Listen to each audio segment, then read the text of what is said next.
Hi there, Gemini. I hope you're well. Today we're going to be looking into your person's interest towards you. Let's see what we have here.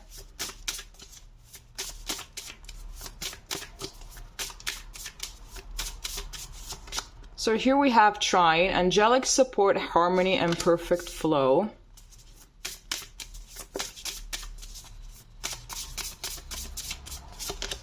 And then here we have Leo, self-confidence, loyalty, and creativity. So I'm definitely seeing here that this person they want this relationship to work, to be honest. I feel like they sense like this is supported and that everything is just going to be falling into place when the time is right. I am getting that there's a lot to do with timing at this moment. And I sense that they are perhaps a little bit more hopeful than you are regarding this relationship. Here we also have Leo. It could be that you're dealing with a Leo, but I'm seeing here that maybe it's their insecurities. I feel like maybe it's someone's insecurities here that are kind of getting in the way. So I feel like that's definitely something that they want to be working on. If there was a third party situation of any kind, I'm seeing as well that they want to get rid of that. Let's see what else we have here.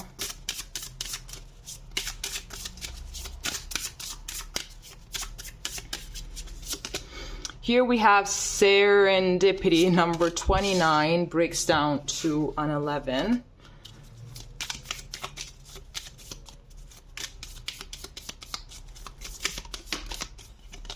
Here we have keys on a ring, many options, decisions, unconventional, string along, one night stand. And here we have stabbed in the back, heartbreak, pain, separation, deception, and shocking attacks. So yeah, I'm getting that maybe there was something that happened here. Absolutely, that just kind of completely ruined everything and just, ruined the trust, ruined everything, I felt like maybe this relationship was actually doing kind of fine until, well, this stab in the back kind of happened. Of course, as if for now, like it's not really looking like this person is that trustworthy. But I feel like they want to make it up to you in a way. If you don't want to, I completely get it. Like, why would you? But if you want to give them a second chance, I'm sensing here that they would appreciate it, but who cares what they would appreciate, right? In case they actually did this.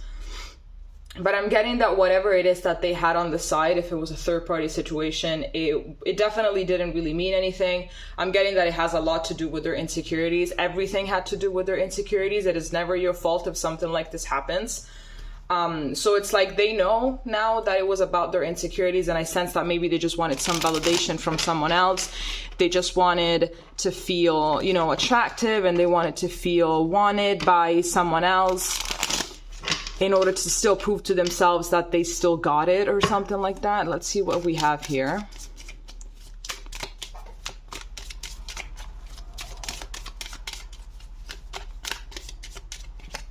Here we have the Chariot.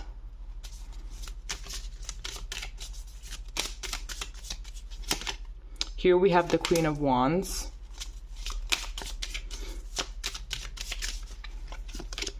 Here we have the Nine of Pentacles.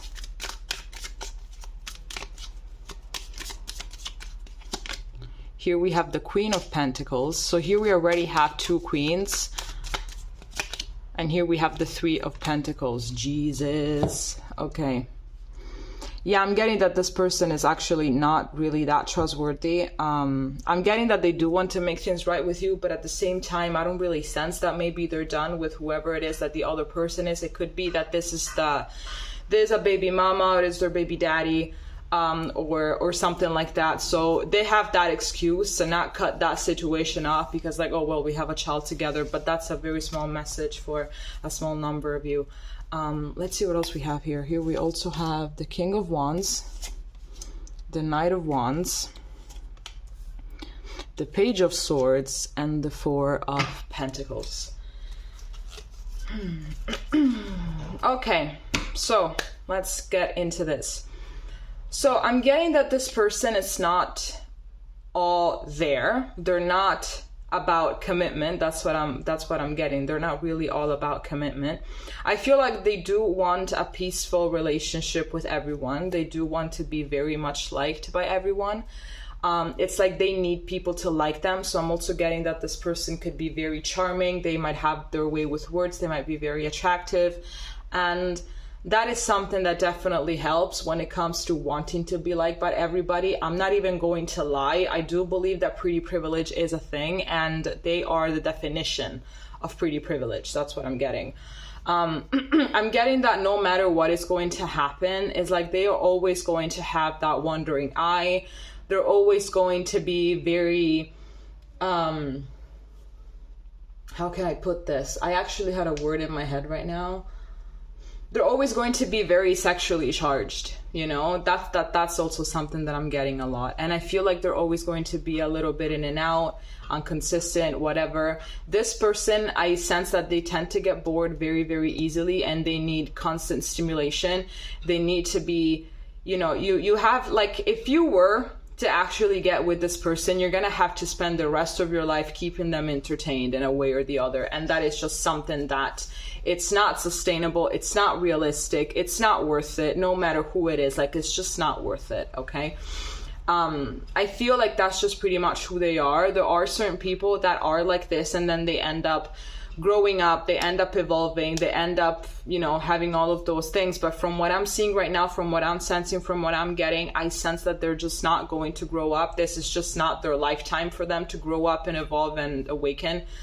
I sense that that's just not for them. Obviously, anything can happen, you know, so it could be that it's going to happen. It could be that they're just going to be waking up one day physically and spiritually. They're going to be waking up all together and they're going to change. But from what I'm getting, from what I'm seeing, I'm not getting those kind of vibes. They definitely want to move this along with you.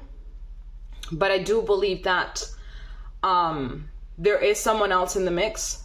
And with this Nine of Pentacles in the middle, I just believe that this is someone that tends to, you know, have all of these connections and work on them and manage to get everybody hooked so nobody really leaves them, so they have multiple sources of validation. And whenever something goes wrong with someone else, they already have their plan B, plan C, plan D, E, F, and so on. So that's pretty much what's happening. I believe that they're very, very, very emotionally unavailable. And I sense that they also know this in a way. It's like, I feel like it's a truth that tries to come to surface multiple times, but it's like they just suppress it. They run away from it, you know. It's like a realization that comes up in their conscious awareness.